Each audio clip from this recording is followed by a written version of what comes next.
හරි 14 වෙනි ප්‍රශ්නේ බලන්න මේ අංශු වල ස්කන්ධය ගැන චුට්ටක් මතක තියාගන්න ළමයි.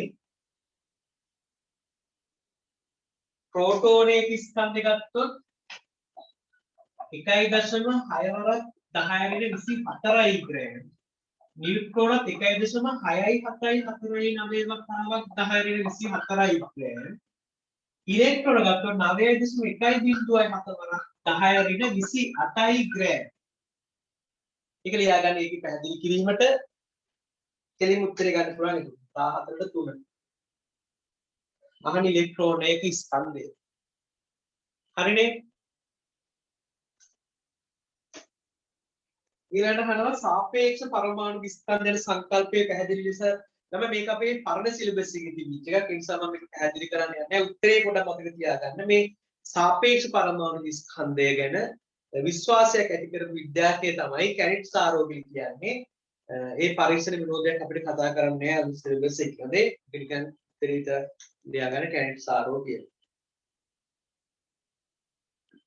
ඊළඟ ඉලෙක්ට්‍රෝනයේ ආරෝපණය නිර්වද්‍යව නිර්ණය කළේ ඉලෙක්ට්‍රෝනික නැත්නම් කැතෝඩ් කියන අංශුවක ආරෝපණය හොයාගත්තේ මිලිකන් කියන විද්‍යාර්ථයා මොන පරීක්ෂණය ඇසුරින්ද කියලා පොඩ්ඩක් මතක තියාගන්න. ඒක ලියාගන්න මෙහෙම ලියාගන්න. ඉලෙක්ට්‍රෝනයක ආරෝපණය ඉලෙක්ට්‍රෝනයක ආරෝපණය ඇලෙයිද කැතෝඩ් කියන අංශුවක ආරෝපණය ඇලෙයිද කැතෝඩ් කියන අංශුවක ආරෝපණය තෙල් බිඳු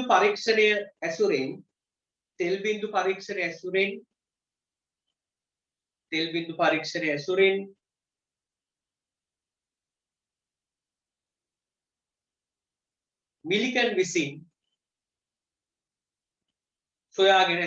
මිලිකන් විසින් සොයාගෙන ඇත. හරි. ඊළඟට ළමයි ඇල්ෆා අංශු ගැන අහන්න. ළමයි ඇල්ෆා අංශු කියන්නේ මොනවද? ඇත්තටම ඇල්ෆා අංශු කියලා කියන්නේ ළමයි අධික වේගයෙන් ගමන් කරන හීලියම් අංශු. සාමාන්‍යයෙන් ඇල්ෆා කියන නිරූපණය කරන්නේ මෙන්න මේ හෝ නැත්නම් මේ හීලියම් ඔහොමද? එතකොට මේවා ධන ආරෝපණය. ඇත්තටම ධන කීයක ආරෝපණය තියෙනවද? ධන කීයක ආරෝපණය? මේක සංකේතවත් කරන විදිය මේ ආරෝපණය. ධන කීයද? පුළුවන් ධන සාපේක්ෂ ආරෝපණය අහන්නේ මම. ධන කීයක ආරෝපණය? ධන 1ද ධන 2ද කීයද හිතන්න. ළමයි ඇත්තට මම කියන්නේ මෙහෙමයි. හීලියම් නෂ්ටි මොකද ළමයි? හීලියම් නෂ්ටි අධික වේගයෙන් ගමන් කරන හීලියම් නෂ්ටි තමයි ඇල්ෆා කිරණ කියලා කියන්නේ. ඒතර මේ නෂ්ටියක ප්‍රෝටෝන කීයක් තියෙනවද කියලා බලා ගන්න බැරිද? ප්‍රෝටෝන 2යි ළමයි. මේ ප්‍රෝටෝන 2 නම් ආරෝපණය කියන්න බැරිද? ප්‍රෝටෝන 2යි කියන්නේ ධන 2යි ළමයි. සාපේක්ෂ ආරෝපණය ධන 2ක ආරෝපණයක් තමයි තියෙන්නේ. ධන 2ක ආරෝපණයක් පවතී. ඒ ලියා ගන්න මේ ඇල්ෆා කියන ගැන මම ඔයාලට මේ විස්තරයක් දෙන්න. ඒ ඇල්ෆා කියන එක විස්තරයක් දෙන්න.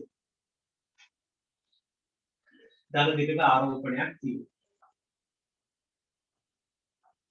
හරි. ඊට පස්සේ මෙයාගේ සංකීර්ණ විවිධ යාන හැකියාව ගොඩක් අඩුයි.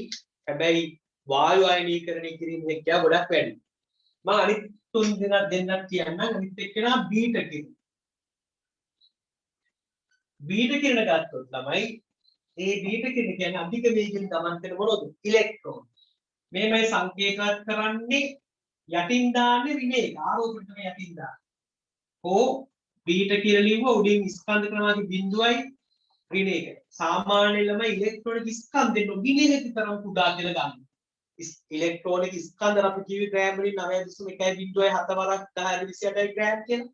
මේක ප්‍රෝටෝන නියුට්‍රෝනට සාපේක්ෂව නොගිනේ හැකි තරම් කුඩා ස්කන්ධයක් කියලා අපි ගන්නවා. සාමාන්‍යයෙන් 1841යි ඉලෙක්ට්‍රෝනික ස්කන්ධ. ප්‍රෝටෝනික ස්කන්ධ එකක් නම් නියුට්‍රෝනික ස්කන්ධ දෙකයි. ඒ දෙක ආසන්න වශයෙන් සමානයි.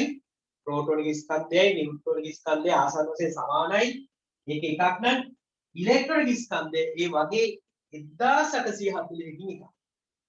ඒ කියන්නේ නියුට්‍රෝන එක හෝ ප්‍රෝටෝනික ස්කන්ධය 1840 බෙදුවට පස්සේ ලැබෙන උත්තරය අන්න ඒක තමයි ඉලෙක්ට්‍රොනික ස්කන්ධය කියන්නේ. ඒ නිසා ළමයි සාමාන්‍යයෙන් ඉලෙක්ට්‍රොනික ස්කන්ධයේ නොගිනීම විතරක් උදා කියලා සලකනවා. ඒ නිසා මේ උඩ බිඳුව කියලා තියෙන එකයි. හරිද? යට ඍණයක ආරෝපණය තමයි යට දාන්නේ. එහෙනම් එතන පොඩ ලියන්න අධික වේගයෙන් ගමන් කරන ඉලෙක්ට්‍රෝන. අධික වේගයෙන් ගමන් කරන ඉලෙක්ට්‍රෝන. ආරෝපණය ගත්තොත් ඍණයක ආරෝපණයක් තමයි තියෙන්නේ. ඉලෙක්ට්‍රෝන නේ ඍණයක ආරෝපණයක් තමයි තියෙන්නේ. එතන මේවා අංශු ගන්න. මේවා අංශු හොඳේ අංශු. දැන් ඊළඟ කිරණ වර්ගය තමයි කවුද? ගැමා කිරණ. ගැමා කිරණ කියද්දි අංශුවක් නෙවෙයි ළමයි. ඒ අංශුවක් නෙවෙයි එයා විද්‍යුත් චුම්බක තරංගයක්. එයා විද්‍යුත් චුම්බක තරංගයක්. විද්‍යුත් චුම්බක තරංගයක් නිසා ළමයි එයාලා ගමන් කරන්නේ ආලෝකීය වේගයෙන්. මෙයා සාමාන්‍යයෙන් ආලෝකීය වේගයට භාගයක වේගකින් ගමන් කරනවා. මෙයා සාමාන්‍යයෙන් ආලෝකීය වේගයට 0.9 ආලෝකයේ c නම් 0.9 වගේ වේගකින් චුට අඩුයි. හැබැයි විද්‍යුත් චුම්බක තරංගයක් නිසා ආලෝකීය වේගයෙන්මයි ගමන් කරන්නේ. ඒතර ආරෝපණය කියද බිඳුවයි. ආරෝපණයක් නොමැත. ඒ අංශුවක් නෙමෙයි. ආරෝපණයක් නැත. මේ ඔය x කිරණ uv කිරණ වගේ කිරණයක් තමයි ගැමා කිරණ කියලා කියන්නේ. මේවා අංශු නෙමෙයි ගැමා කිරණ මේ දෙන්න අංශු. සැහැල්ලු එක්කෙනා තමයි. බීටා කිරණ. අර අඩු එක්කෙනා බීටා. හරි. මම පොඩක් අංශු වර්ග ඇල්ෆා බීටා ගැමා කියන කිරණ වර්ග තුන ගැන ඔයාලට කියලා දුන්නේ ළමයි. ඒ නිසා අපිට තව ප්‍රශ්න ඉස්සරහට හම්බ වෙනවා. මම ඒ නිසා අනිත් කැලලක් මේකේ තීර කැලලක් කියලා දෙන්නම්. පොඩි පරීක්ෂණයක් වෙන්නන්න විද්‍යුත් ශේෂ්ත්‍රයක් තුලින් මේක යවුවොත් කොහොමද හැරෙන්නේ කියලා. කොහොමද ගමන් මාර්ගය බලන්න. හරි නේද මම මේකේ මකන්නද? ඔයාලගේ ප්‍රශ්නයක් අහම ඔයාලට උත්තර දෙන්න. අපි කිව්ව මේ මෙතන මූල ද්‍රව්‍යයක් තියෙනවා. විකිනශීලී මූල ද්‍රව්‍යයක් සාමාන්‍ය ඒවා ඊයක් කුට්ටි ඇතුලේ තමයි ගබඩා කරලා තියෙන ළමයි නැත්තම් විද්‍යුත් පිට වෙලා අනේ විද්‍යුතට ඉරාවරණයක හොඳ නැහැ. අපි ඇඟට විකිරණ ගියොත් අපිට පිළිකා පවා හැදෙන්න පුළුවන්. හරි ළමයි අපි ස්කන්ධයක් කතා කරන්නේ අංශු වලින් හැදිච්ච එකක් නේද? දැන් අපි තු හොල්මන් දැන් හොල්මන්ට ස්කන්ධයක් තියෙනවා ළමයි. හොල්මන්ට ස්කන්ධයක් නැහැ. නිකන් තරංගයක් වගේ අරගෙන මෙහි යනවා කියලා කියනවා. ගැමා කිරණත් ළමයි අංශු වර්ගයක් නෙමෙයි. ඒතර ස්කන්ධ කතා කරන්නේ නැහැ ළමයි. අංශු වලින් හැදිච්ච ඒවාට විතරයි ස්කන්ධයක් කතා කරන්නේ. හරි ඒ නිසා කියන්නේ මතක තියාගන්න අංශු වලින් හැදිච්ච කෙනෙක් සම්බන්ධයෙන් විතරයි අපි ස්කන්ධයක් කතා කරන්නේ. හොඳේ ඒ නිසා ගැමා කිරණ ස්කන්ධයක් අපි කතා කරන්නේ නැහැ. මේක කතා කරන්න බෑ. ස්කන්ධයක් කතාවක් නෑ. හරි. දැන් බලන්න මම කිරණ වර්ග තුනක් දෙනවා. ඕගොල්ලන් කියන්න ඕනේ හරියටම මේ කිරණ වර්ග තුන මොකක්ද? ඇල්ෆා බීටා ගැමා තමයි කිරණ වර්ග තුන. රටවල හරියට කියන්න. මං ධන අග්ගද ඍණාග්ගද ඒකත් කියන්නේ නැහැ ඔයගොල්ලෝ. මේ අහනවා. අග්ග දෙක AB කියලා මම ලකුණු කරන්නම්. දැන් බලන්න ඔන්න විද්‍යුත් ශේෂ්ත්‍රයක් තුලින් යනකොට මේ කිරණ වර්ග තුන එයාලගේ ගමන් මාර්ග තමයි මේ තියෙන්නේ. එහෙනම් මට ඔයාලා කියන්න. මේක x y රිසෙට් කියලා කිව්වොත් x කියන්නේ මොන කිරණයද? ඇල්ෆා කිරණද? බීටා කිරණද? ගැමා කිරණද? උත්තරේ වань හැමෝම ඉන්න ළමයි x කියන්නේ මොන කිරණ වර්ගද? ඇල්ෆා බීටා ගැමා වලින් මොකක්ද කියලා අහන්න. ළමයි හරි මම මෙහෙම අහන්න දැන් මහත කෙනෙකුයි කෙට්ටු කෙනෙකුයි ගත්තොත් හොඳටම හැරෙන්නේ කවුද? හොඳටම හැරෙන්නේ කවුද?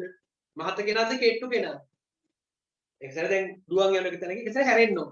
ඒතර මහත කෙනාටද හොඳටම හැරෙනවා කෙට්ටු කෙනා. කෙට්ටු කෙනා හොඳට හැරෙන්න පුළුවන්. නේ? කෙට්ටු කෙනාට ළමයි හොඳට හැරෙනවා. මහත කෙනාට හැරෙන්න ගියා මහත කෙනාට හැරෙන්න අමාරුයි. නේ වැටෙන්න පුළුවන් සාමික සැරේට හැරෙන්න අමාරුයි. දැන් බලන්නකො මෙතන මේ දෙකෙන් හොඳටම හැරෙන්න තියෙන්නේ කවුද? හොඳටම හැරිච්ච කිරණ මේ x ද z ද කියලා. හොඳටම හැරෙන්න තියෙන්නේ. x කියලා පේනෝ නේද? හොඳටම හැරෙන්න තියෙන්නේ x. එහෙනම් x කියන්නේ ළමයි සැහැල්ලුම කෙනා වෙන්නේ. x කියන්නේ සැහැල්ලුම කෙනා වෙන්නේ. නේ? මොනවා ගන්නද x කියන්නේ සැහැල්ලුම කියලා. ඇල්ෆා බීටා වලින් ගැමා ගැන කතා කරන්න එපා ස්කන්ධ නෑ.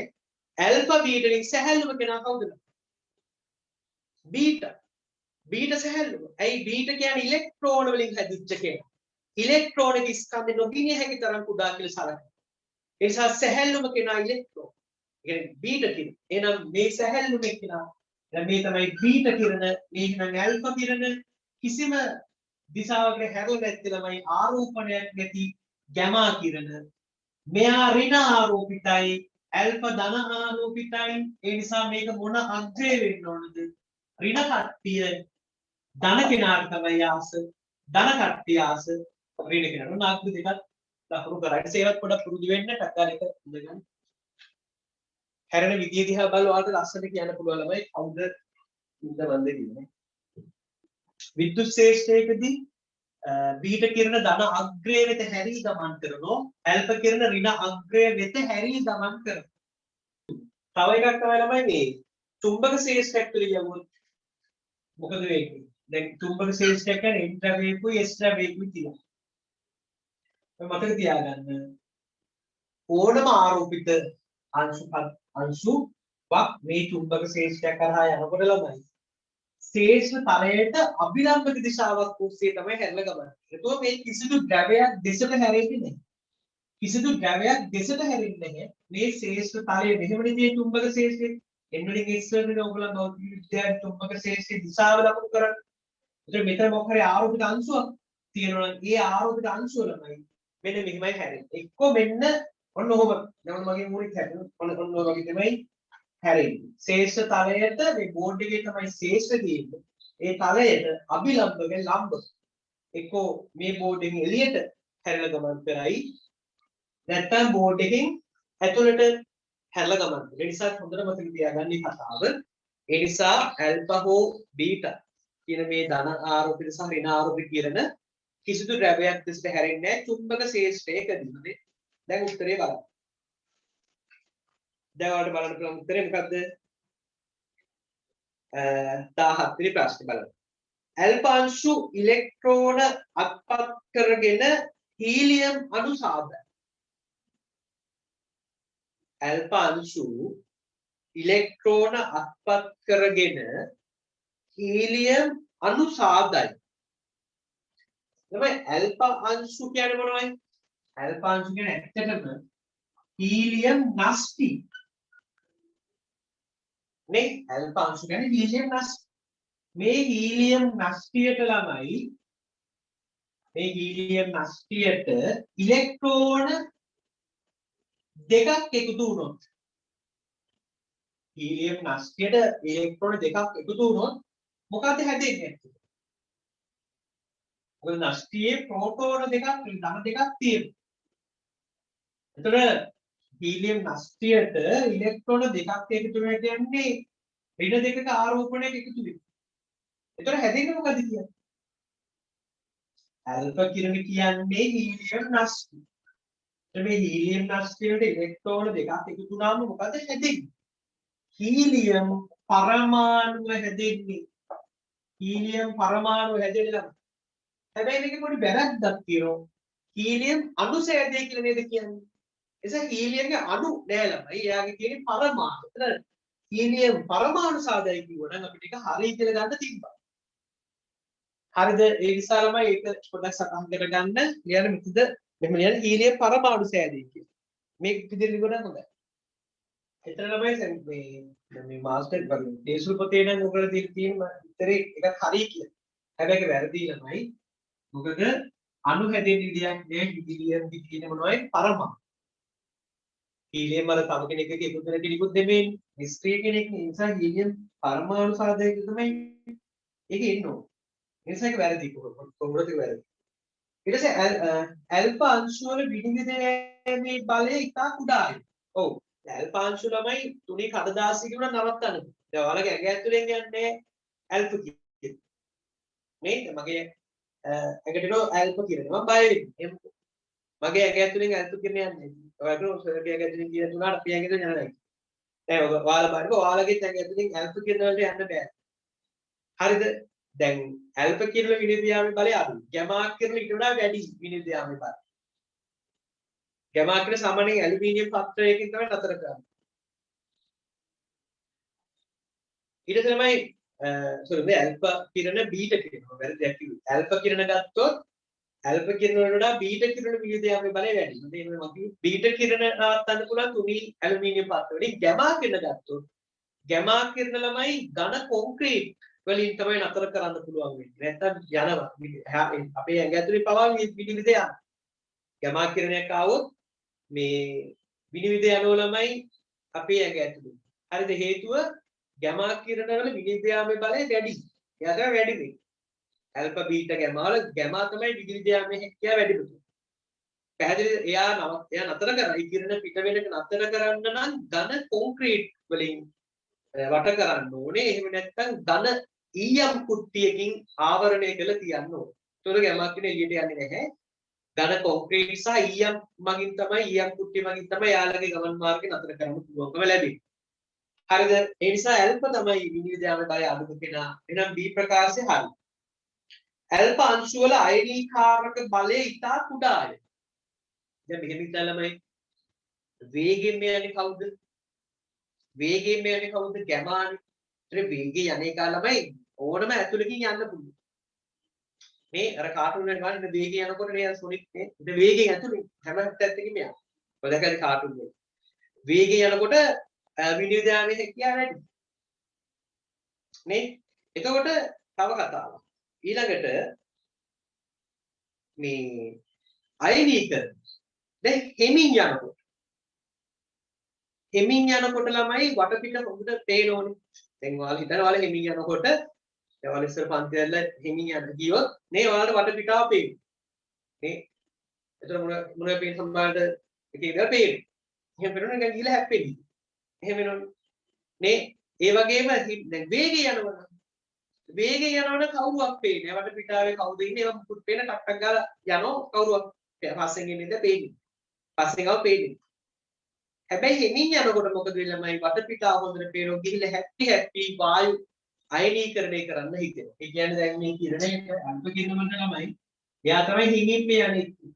හිමින් යන කෙනා නිසා එයා මෙහෙම නිදහස් පරමාණුම තියෙනකොට එයා ගිහිල්ලා මොකෝ වෙන්නේ? මෙල හැප්පෙනවා. හැප්පිලා ඒ විදිහට ඉලෙක්ට්‍රෝන ගලවනවා. ඒකට තමයි කියන්නේ අයනීකරණය කිරීම. ඉලෙක්ට්‍රෝන ගලවලා දාන. ඒ නිසා ළමයි මේ වායු අයනීකරණය කිරීමේ හැකියාව වැඩිම වෙන්නේ හෙමින් යන කෙනා. ඒක සරලව හිතන්න. හෙමින් යනකොට වටපිටාව හොඳට පේනවා. එතකොට ඒගොල්ලන්ට හිතෙනවා එක එක දේවල් හැප්පෙන්න විතරනේ එහෙම දෙයක් හිතෙන්නේ. හෙමින් යන නිසා. වේගෙන් යනකොට වටපිටාවේ කවුද කින්ද මන්ද මොකක්වත් පේන්නේ නැහැ. මේ කවුද කියලා පේන්නේ නැහැ වටපිටාව. වේගෙන් යනකොට. එතකොට ඉතින් අයනීකරණය කරන්න හරි අමාරුයි. හැප්පෙන්න හිතෙන්නේ නැහැ. ඒ නිසා ඇල්ෆා කිරණ වල තමයි අයනීකාරක බලය වැඩිම වෙන්නේ. ගැමා කිරණ වල තමයි අයනීකාරක බලය අඩුම වෙන්නේ. ඔය ඉස්සර තිබ්බලමයි පරණ සිලබස් එකේ ඔය අයනීකාරක බලය විනිවිද යාමේ හැකියාව ඒ ටික තිබ්බා. හරිද? ඒක පොඩ්ඩක් මතක තියාගත්තට කමක් නැහැ. ඇල්ෆා තමයි පොඩ්ඩක් ඔයාලා ලියපු තැන චුට්ටක් ඒක ලියවනම් හොඳයි. නේ මම කිව්වේ නැහැ. මෙහෙම පොඩ්ඩක් ලියන්න ඇල්ෆා කිරණ ගාව විනිවිද යාමේ බලය අඩුම වේ. විනිවිද යාමේ බලය අඩුම වේ. විනිවිද යාමේ බලය අඩුම වෙනවා. අයනීකාරක බලය වැඩි වෙනවා. අයනීකාරක බලය වැඩි වෙනවා ඇල්ෆා. බීටා ගත්තොත් මධ්‍යස්ථයි. එකම මධ්‍යස්ථයි. ගැමා ගාව ලියන්න තියෙන්නේ විනිවිද යාමේ බලය වැඩිම වෙනවා. අයනීකාරක බලය අඩුම වෙනවා. අයනීකාරක බලය අඩුම වෙනවා. අයනීකරණය කියන්නේ ඔහොම හැප්පිලා පරමාණු වල හැප්පිලා ඉලෙක්ට්‍රෝන ගලවන එක තමයි අයනීකරණය කියන්නේ. ඒ නිසා හිමින් යන කෙනාට තමයි හොඳට හැප්පි යන්න පුළුවන්.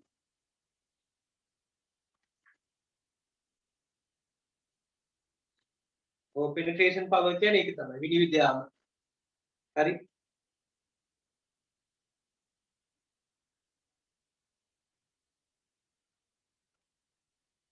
හරිනේ එහෙනම් දැන් ඕගොල්ලන්ට මේක උත්තරේ හොයාගන්න පුළුවන් ළමයි.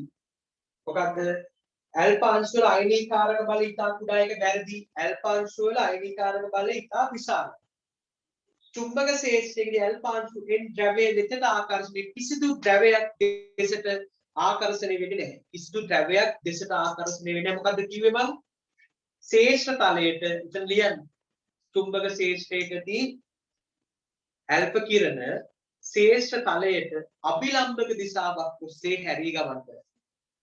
ශේෂ්ත්‍ර තලයට අභිලම්බක දිශාවක් ඔස්සේ හැරී ගමන් කරයි.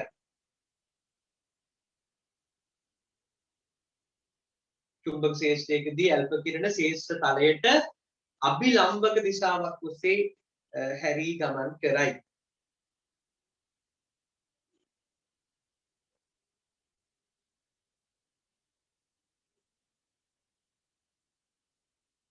හරි 18 බලන්න ඕනේ.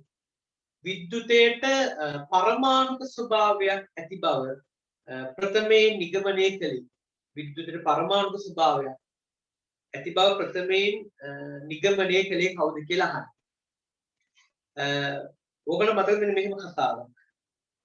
මේ විද්‍යුතයයි පදාර්ථයයි අතර සමීප සම්බන්ධතාවයක් තියෙනවයි කියන්නේ. විද්‍යුතයයි පදාර්ථයයි අතර සමීප සම්බන්ධතාවයක් තියෙනවා කියලා හොයාගත්ත සාක්ෂි තුනක් මගින් නේ. පදාර්ථයයි විද්‍යුතය අතර කිට්ටු සම්බන්ධයක් තියෙනවා. ඒ සාක්ෂි තුන මතක තබන්න එකක් තමයි ස්ථಿತಿ විද්‍යුත් ආරෝපණය. මොකක්ද ස්ථಿತಿ විද්‍යුත් ආරෝපණය කියන්නේ? යම් වස්තුවක් පිරිමැදීම මගින් ආරෝපණ ගන්නවන්න පුළුවන්. අන්න ඒකට කියනවා ස්ථಿತಿ විද්‍යුත් ආරෝපණය කියන්නේ. දැන් ඔයගොල්ලන් පෑන අරන් ඔයාලගේ මේ හිසගෙස් මේ කොණ්ඩේ උම අතුල්ලලා ළමයි මේ ඕගොල්ලන් කඩදාසි කීපයකට අල්ලලා කඩදාසි කෑය චූටි චූටි මේ කඩලා ඒකට අල්ලන්න. ඒතකොට මොකෝ වෙනවද? කඩදාසි ඇලෙනවා වගේ. මේ ඒවට කියන්නේ අපි ස්ථಿತಿ විද්‍යුත් ආරෝපණ. ඒ කියන්නේ ආරෝපණ ආවයි කියන්නේ විද්‍යුත් ස්වභාවය. ආරෝපණයමයි කියලා කියන්නේ මොකද්ද ළමයි? විද්‍යුත් ස්වභාවය. හරිද? ඊට පස්සේ එහෙනම් ඒකකින් තේරුම් ගත්ත පදාර්ථ කඩදාල විද්‍යුත් ස්වභාවයකට පත් කරන්න පුළුවන්. මේ පදාර්ථ කඩදාල විද්‍යුත් ස්වභාවයට පත් කරන්න පුළුවන්. ස්ථಿති විද්‍යුත් ආරෝපණය. දෙවෙනි එක තමයි විද්‍යුත් රසායනික කෝෂ. විද්‍යුත් රසායනික කෝෂ වලදී දැක්කා පදාර්ථයේ විපර්යාස වලට පුළුවන් විද්‍යුතේ හදන්න. පදාර්ථයේ විපර්යාස වලට පුළුවන් විද්‍යුතේ හදන්න. හරිද? පදාර්ථයේ විපර්යාස විද්‍යුතේ හදන්න. උදාහරණ තමයි මේ සරල උදාහරණ දෙකකටියක් අරගෙන මේකට සිංක් පතුරකුයි කොපර් පතුරකුයි සෙට් කරලා ඇතුළට දාලා මේකට චූටි බල්බ් එකක් මේ සෙට් කරොත් වයර් එකක් හරහා මේ බල්බ් එක චුට්ටක් මොකෝ වෙනවද? පත්තු වෙනවා. එහෙම වෙන්නේ ඇයි? මෙතන බැටරියක් කෝෂයක් හැදිලා. මේ පදාර්ථේ මොනවාද විපර්යාසද? විපර්යාස වුණාම පදාර්ථේ විපර්යාස වලින් මොකද්ද ජනනය වෙලා? විද්‍යුතේ හැදිලා. විද්‍යුතේ හැදිලා. ඒක තමයි සරලම උදාහරණය. ඒ නිසා මේවා දිනු කරන කෝෂ හදලා තියෙනවා. විද්‍යුත් රසායනික කෝෂ අපි 13 වෙනි පාඩමේදී කතා කරනවා මේ කෝෂ ගැන. භෞතික රසායනික කොටසට අයිති විද්‍යුත් රසායනික කෝෂ නැත්නම් ඒක ලස්සන නම කියන ළමයි මොකක්ද? ගැල්වානි කෝෂ. ගැල්වානි කෝෂ. හරිද? අනිත්තට ගහන්න ඉපානේ. ගැල්වානි අනිත්තට ගහන්න ඉපා. කොහොමරි ඒ කෝෂ ක්‍රියාකාරීත්වය දැක්කා මේ පදාර්ථයේ විපර්යාස වලට පුළුවන් විද්‍යුතය හදන්න. අනිත් එක තමයි ළමයි විද්‍යුත් විච්ඡේදනය. විද්‍යුත් විච්ඡේදනය. මොකද විද්‍යුත් විච්ඡේදනය කියන්නේ? එකක් කතා කරනවා 13 වෙනි පාඩමේදී මේක. අපි දුමු ජලීය සෝඩියම් ක්ලෝරයිඩ් දාගණයක් අපි කාබන් කූරු දාලා මේකට විද්‍යුතේ සපයනවා. විද්‍යුතේ සපයනවා. බැටරියකින් දැන් මේ ධනාත්මක මේ ඍණාත්මක හරි විද්‍යුතේ සපයනකොට එක එක දේවල් සිද්ධ වෙනවා. ඒ කියන්නේ මේ ඉලෙක්ට්‍රෝඩ අසල වායු බුබුලු පිට වෙනවා. වායු බුබුලු පිට වෙන එක නිරීක්ෂණය වෙනවා. හරිද? දැන් බලන්න ඒකේ තේරුම මොකක්ද? මම ප්‍රතික්‍රියා යන්නේ සරලව කියන්නේ විද්‍යුතයට පුළුවන් වෙලා තියෙන පදාර්ථයේ මොනව කරන්නද? විපර්යාස. විද්‍යුතයට පුළුවන් වෙලා තියෙන පදාර්ථයේ විපර්යාස ඇති කරන්න. එහෙනම් ඔන්න ඔය සාක්ෂි තුන මගෙන් කිව්ව ළමයි පදාර්ථයයි විද්‍යුතය අතර හරි කිට්ටු සම්බන්ධතාවයක් තියෙනවා. පදාර්ථය අසංතතිකයි කියලා කිව්වා. ඒ කිව්වේ අර පරමාණු අතර හිස් අවකාශ තියෙනවා. මේ පරමාණු වලින් හැදිලා තියෙන පදාර්ථ. එහෙනම් විද්‍යුතයත් හැදිලා තියෙන්නේ එහෙම යම් පරමාණු වගේ කියලා හිතුවා. හැබැයි විද්‍යුතය හැදිලා තියෙන අංශුවට මේ ස්ටෝන් කියන විද්‍යාඥයෙක් කිව්වා විද්‍යුතය හැදිලා තියෙන කුඩාම අංශුව මොකක්ද? විද්‍යුතයේ සෑදිය අංශුව ඉලෙක්ට්‍රෝන වන බව ස්ටෝන් විසින් ප්‍රකාශ කරා. මේ ඉලෙක්ට්‍රෝනය සම්බන්ධයෙන් අනාවැකි ඵල කිරීමේ ගෞරවය හම්බෙන්නේ ස්ටෝනිට. ස්ටෝනි මේ දෙක අතර සමීප සම්බන්ධතාවයක් තියෙනවා කියලා හොයාගෙන පදාර්ථයයි විද්‍යුතය අතර කිට්ටු සම්බන්ධතාවයක් ඇති බව සොයාගෙන විද්‍යුතයේ හැදිලා තියෙන කුඩාම අංශුව ඉලෙක්ට්‍රෝන වන බව ප්‍රකාශ කරා. හැබැයි හොයාගත්තේ නැහැ ඉලෙක්ට්‍රෝනේ අනාවැකියක් ඵල කරා. එහෙම අංශුවක් ඇති ඒක ඉලෙක්ට්‍රෝන වෙනවා කියන්නේ. හරි ඔයගොල්ලෝ මේ කරුණු පොඩ ලියන්න. පදාර්ථය හා විද්‍යුතය අතර සමීප සම්බන්ධතාවයක් ඇති බව. සමීප සම්බන්ධතාවයක් ඇති බව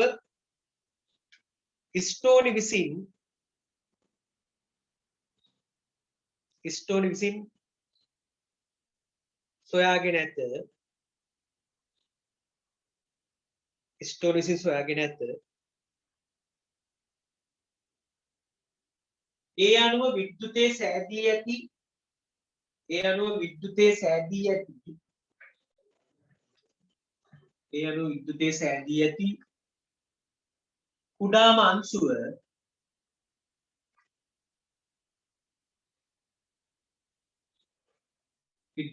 ඇති කුඩාම අංශුව ඉලෙක්ට්‍රෝන වන බව අනාවැකි ඵල කර ඇත.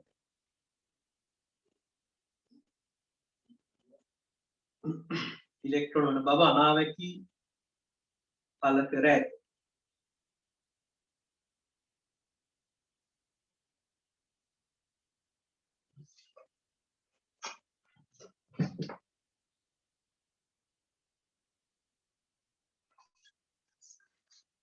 හරි නිසා ළමයි මේක අහන්නේ විද්‍යුතයට මේ සඳහා පහත සාක්ෂි තුන යොදාගෙන ඇත. ඒක අපිට ලියන්න. මේ සඳහා පහත සාක්ෂි තුන යොදාගෙන ඇත.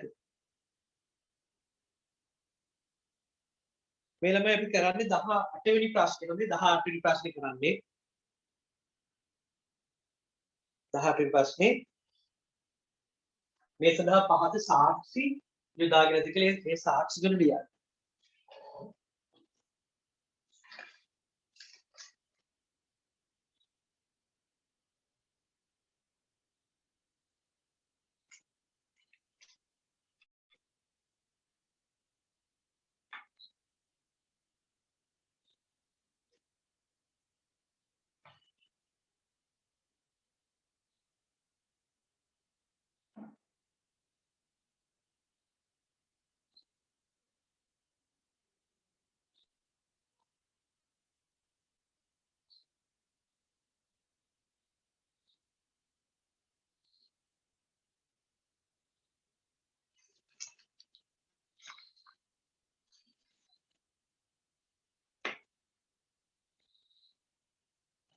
හරි.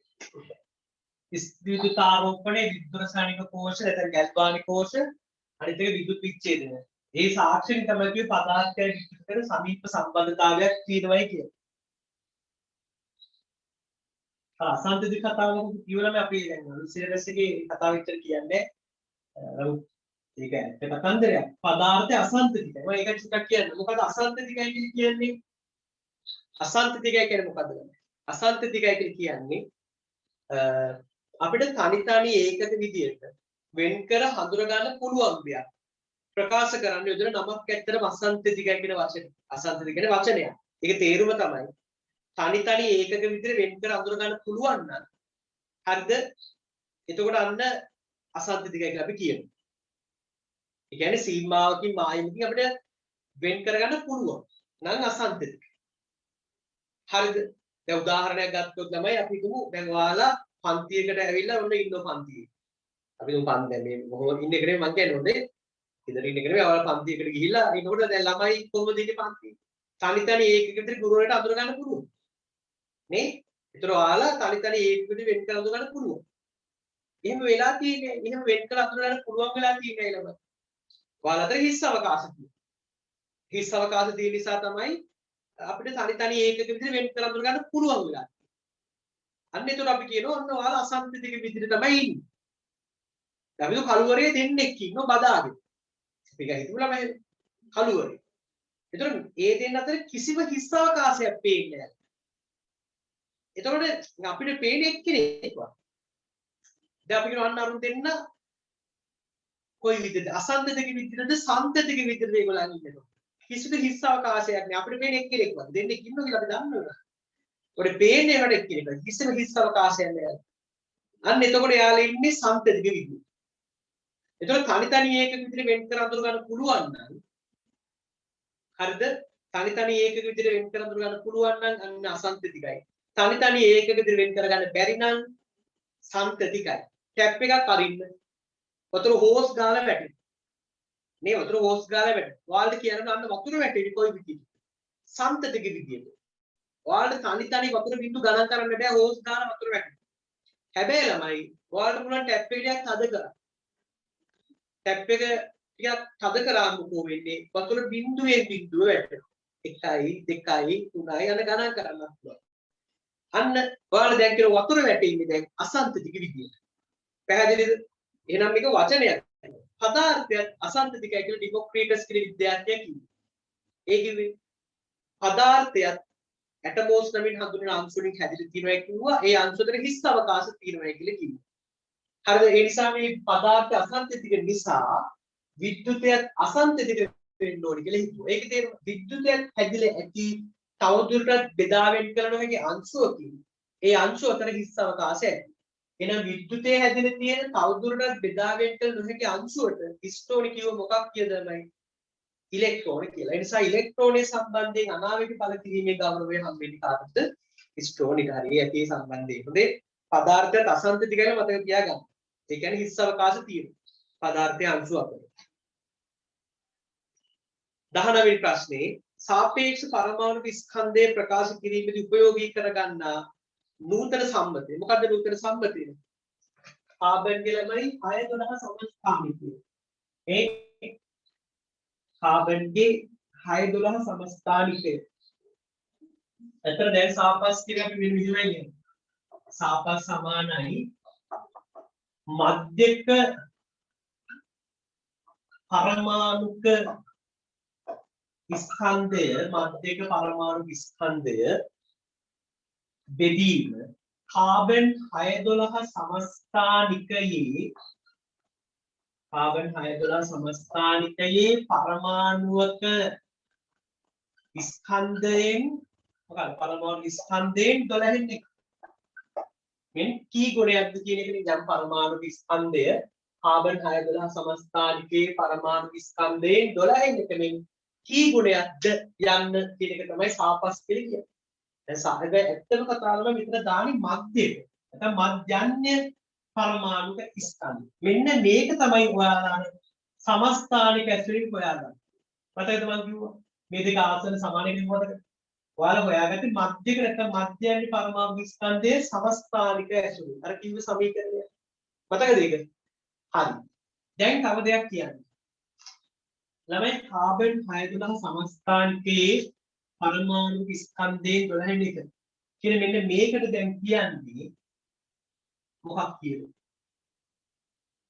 ඉස්සර කිව්වා atomic mass unit AMU කියන පරමාණු ස්කන්ධ ඒකයකට ඉස්සර කිව්වා. නමුත් දැන් කියන්නේ ඒකට මොකක් කියලා?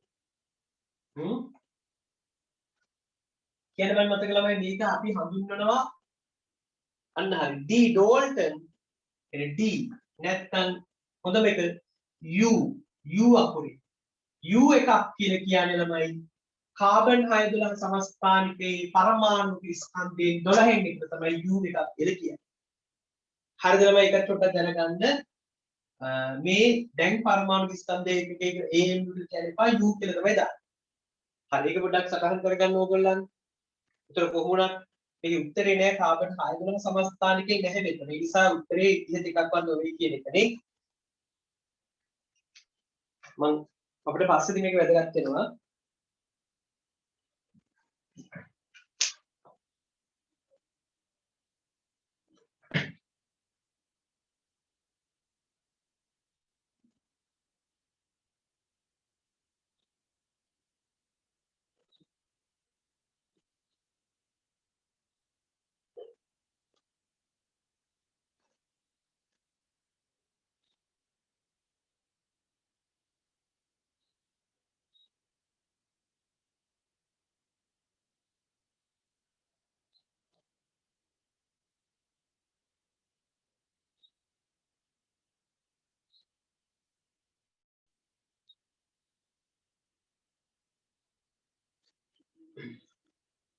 දැන් u එකක අගය ග්‍රෑම් වලින් කොච්චරද කියලා පොඩ්ඩක් දැනගන්නත් ඕනේ. u එකක් කියන්නේ ග්‍රෑම් වලින් කීයද කියලා පොඩ්ඩක් බලමු.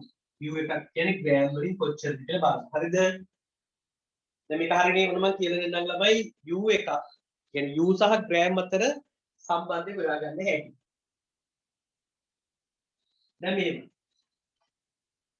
ඕගොල්ලන් පොඩි තීරියක් ගන්නව රසායනික ගණනයේ කියන පාඩමේදී මේ මවුල පාඩමේදී ඔයාලා ගන්නව ඕනම මූල ද්‍රව්‍යයක සාපේක්ෂ පරමාණු ස්කන්ධයට සමාන ස්කන්ධයක් ග්‍රෑම් වලින් කිරුවොත් අන්නේ ස්කන්ධය ඇතුලේ ළමයි පරමාණු මවුලයක් තියෙනවා. ඕනම මූල ද්‍රව්‍යයක සාපේක්ෂ පරමාණු ස්කන්ධයට සමාන ස්කන්ධයක් ග්‍රෑම් වලින් කිරා ගත්තොත් අන්නේ ස්කන්ධය ඇතුලේ තියෙනවා පරමාණු මවුල. උදාහරණයක් ගමු. සෝඩියම්ගේ සාපස් 23යි. ඔයාලා සෝඩියම් කෑලි වලින් ග්‍රෑම් 23ක් ඉදා ගන්නකො. ඒ සෝඩියම් ග්‍රෑම් 23 ඇතුලේ තියෙන අනිවාර්යයෙන්මයි සෝඩියම් පරමාණු මවුල එකක්. පරමාණු මවුල එකක් තියෙනවා. පොටෑසියම්ගේ 39 සාපස්. මොකද කියන්නේ? ඔයාලා පොටෑසියම්ගේ ග්‍රෑම් 39ක් ඉදා ගත්තොත් පොටෑසියම්ගේ ග්‍රෑම් 39ක් ඉදා ගත්තොත් ඒ ස්කන්ධය ඇතුලේ හරි ඒ ස්කන්ධය ඇතුලේ පොටෑසියම් පරමාණු මවුලයක් තියෙනවා. එහෙනම් ඒක තේරුම් ගන්න ඕනම මූලද්‍රව්‍යයක සාපේක්ෂ පරමාණු ස්කන්ධයට සමාන ස්කන්ධයක් ග්‍රෑම් වලින් කිව්වොත් ඒක ඇතුලේ මොනවද තියෙන්නේ ළමයි? පරමාණු මවුලයක් තියෙනවා. හරිද? ඒ ස්කන්ධය තුළ පරමාණු මවුලයක් තියෙනවා. දැන් එහෙනම් මම මේ කරන්න හදන්නේ u සහ ග්‍රෑම් අතර සම්බන්ධයක් හදන්න හදන්නේ. u සහ ග්‍රෑම්. අපි දන්නවා කාබන් 612 සමස්ථානිකයේ පරමාණු මවුල එකක ස්කන්ධ කොච්චරද? කාබන් 612 සමස්ථානිකයේ පරමාණු මවුලයක ස්කන්ධ කීයද? මම අර පොඩි තීරියක් ඕනම මූල ද්‍රව්‍යයක සාපේක්ෂ පරමාණු ස්කන්ධයට සමාන ස්කන්ධයක් ග්‍රෑම් වලින් කිරුවොත් ඒ ස්කන්ධය තුළ පරමාණු මවුල එකක් තියෙනවා කියලා කියනවා. එහෙනම් ඔයාලා මට කියන්න කාබන් 612 සමස්ථානිකයේ පරමාණු මවුල එකක ස්කන්ධය කොච්චරද? එකම දෙයක් මම මේ අහන්නේ. වෙනස් විදිහකට. පරමාණු මවුල එකක ස්කන්ධය කීයද? කියන්න. කියලා මම හැමෝම උත්තර දෙන්න බලන්න. පරමාණු මවුල එකක ස්කන්ධය කීයද?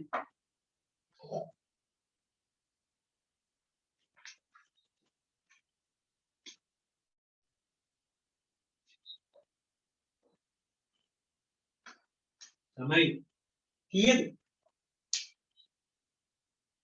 බලන්න මේ හොඳට අහන් ඉන්න. හරිද? උත්තර දෙන්න පුළුවන්. ඕනම මූල ද්‍රව්‍යයක සාපස් වලට සමාන ස්කන්ධයක් ග්‍රෑම් වලින් කිරුවොත් ඒක ඇතුලේ පරමාණු මවුලයක් තියෙනවා. එහෙනම් පරමාණු මවුලයක් තියෙන්නේ ඕනම මූල ද්‍රව්‍යයක සාපේක්ෂ පරමාණු ස්කන්ධයක් ග්‍රෑම් වලින් කිරුවොත්. එහෙනම් මෙතන පරමාණු මවුලයක් තියෙන්නේ කාබන්ගේ සාපස් වලට සමාන ස්කන්ධයක් ග්‍රෑම් වලින් කිරුවොත් කාබන්ගේ සාපස් කීයද? 12යි. එහෙනම් ග්‍රෑම් 12යි. අනිත් කතාව.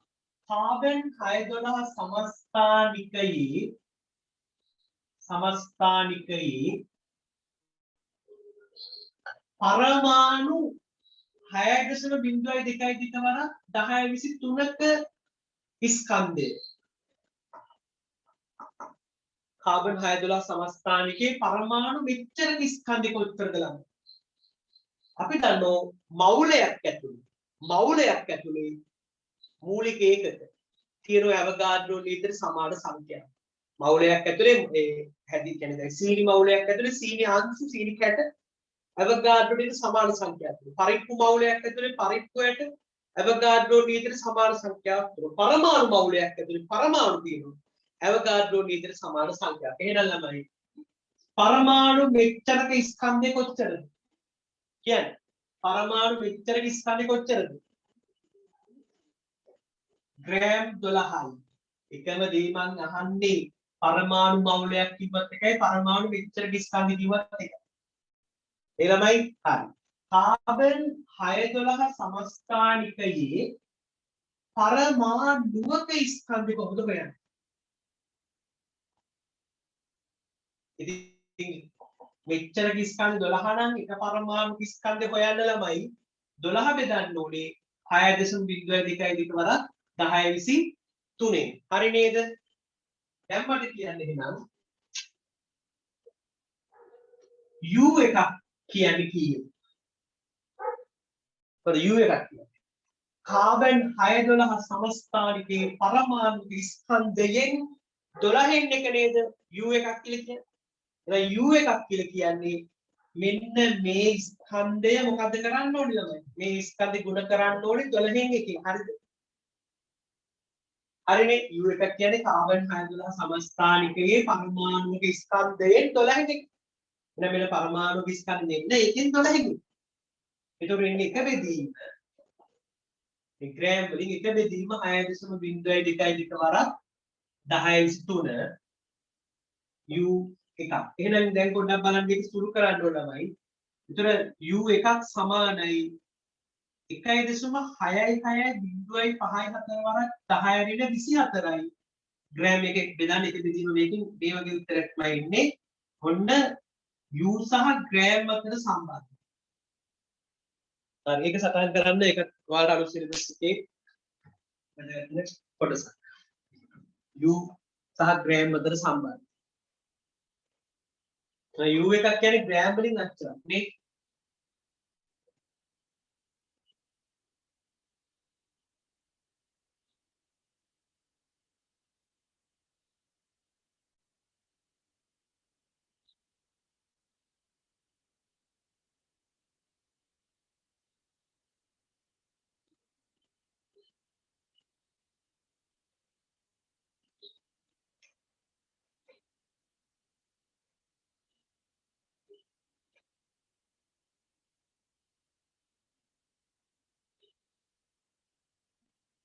ඉවරද ළමයි හරිද කියන්නේ? ඉක්මන් කරලා අපිට කියන්න.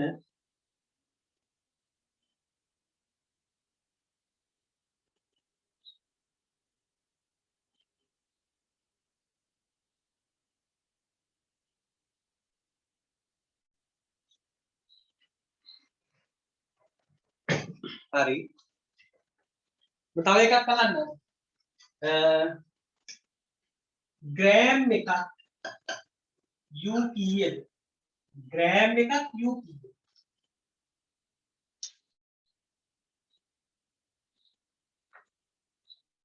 හැබැයි ලේසි විදිහට ගන්න පුළුවන්. හරි. එන්න ලේසි විදිහට ගන්න පුළුවන්. ඕගලන්ගේ අමාරුවට එන්න එපා. රක්කල් කියන මම කාන්ද කියන්න පුළුවන්. ඉක්මනට කියන්න පුළුවන්. සුළු කිරීමක් නැතුව කියන්න පුළුවන් රක්කල්. අට අගේ හරියට කියන්න. ග්‍රෑම් එකක් U කීයද?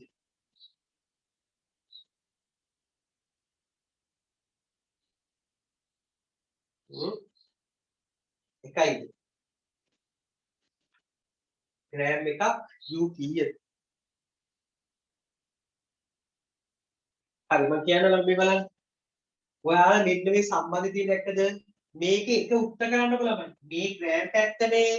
මේ ග්‍රෑම් පැත්ත. හරිද? මේක උත්තර කරන්නේ මේක මොකද ගන්න හරස් කුපි නේද දාන්නකො. එහෙනම් ග්‍රෑම් එකක් සමානයි කීයද U? 6.02 වරක් 10^3යි U. දැන් ලියාගන්න කියන්නේ සරලව ඉතින් ගන්න තිබ්බ ඕගොල්ලන්. ග්‍රෑම් එකක් සමානයි හරස් කුපි. හරිනේ? හරි දැන් මම කියලා දුන්නේ ඉස්සරහට අපිට ඕන නිසා හරි ඉස්සරට අපි යමු එහෙනම් 19 ට උත්තරේ එන්න ඕනේ ඉහත එකක්වත් නෙවෙයි කාබන් 612ක් කියලා එන්න ඕන ළමයි නූතන සම්මතයේ ඉස්ස ඉලෙක්ට්‍රෝනයේ ආරෝපණය පරීක්ෂණාත්මකව ප්‍රමාණාත්මක ලෙස නිර්ණය කරන ලද්දේ. ආරෝපණය හොයාගත්තේ කවුද? මිලිකන් කියන විද්‍යාඥයා ඉලෙක්ට්‍රෝනයේ ආරෝපණය. ඒක ගැන පැහැදිලි කිරීමක් අවශ්‍ය නැහැ. 21 බලන්න. 21 ඊට පස්සේ බලන්න. ඇල්ෆා අංශු වල විනිවිද යාමේ බලය බීටා අංශු වල විනිවිද යෑමේ බලයට වඩා විශාල වේ. ඇල්ෆා අංශු වලටලු බීටා කිරණ වලට වඩා විනිවිද යන්න හැකියාවක් තියෙනවා. ඇල්ෆා අංශුයි බීටා අංශුයි ගත්තොත් විනිවිද යාමේ හැකියාව වැඩිම වෙන්නේ මොකේ කියලා මේ කියන්නේ? ඇල්ෆා අංශු.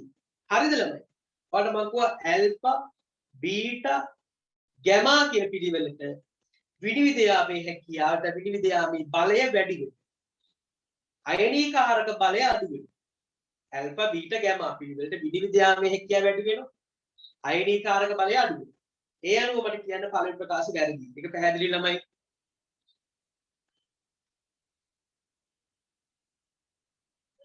විශ්ලේෂණ ප්‍රශ්නේ අහන්නේ ළමයි පොඩක් අහන්න. විශ්ලේෂණය අහන්නේ ඉලෙක්ට්‍රෝනයේ ආරෝපණය. ඊබෙදීමෙන් නෙමෙයි. ආරෝපණය බෙදීම ස්කන්ධ අනුපාතය නෙමෙයි අහන්නේ.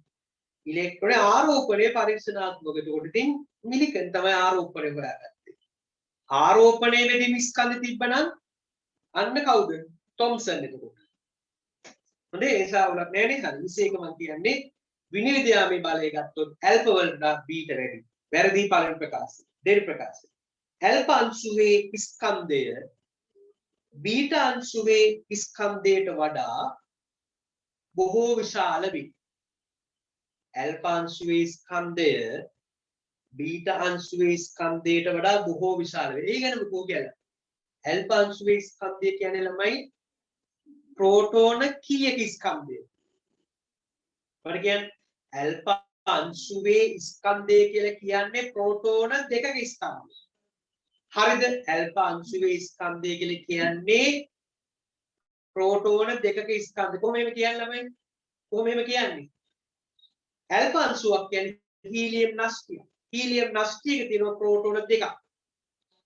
එහෙනම් ඒ නිසා ළමයි ඇල්ෆා අංශුවේ ස්කන්ධය ලියන්න. ඇල්ෆා අංශුවේ ස්කන්ධය යනු ඇල්ෆා අංශුවේ ස්කන්ධය යනු ප්‍රෝටෝන දෙකක ස්කන්ධය වේ. ඇල්ෆා අංශුවේ ස්කන්ධය යනු ප්‍රෝටෝන දෙකක ස්කන්ධය වේ.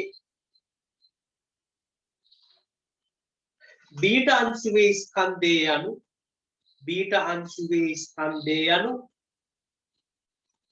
බීටා අංශුවේ ස්කන්ධය යනු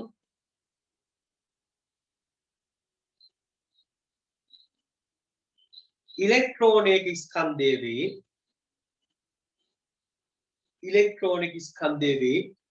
අද මේ අපි පැය දෙකයි කරන්න පන්ති හොඳේ.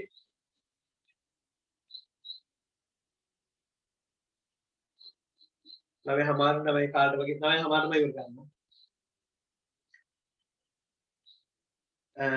බීටා අංශුවේ ස්කන්ධය යනු ඉලෙක්ට්‍රෝනික ස්කන්ධය වේ. ඉලෙක්ට්‍රෝනික ස්කන්ධය නොගිනිය හැකි තරම් කුඩා වේ. ඉලෙක්ට්‍රෝනික ස්කන්ධය නොගිනිය හැකි තරම් කුඩා වේ.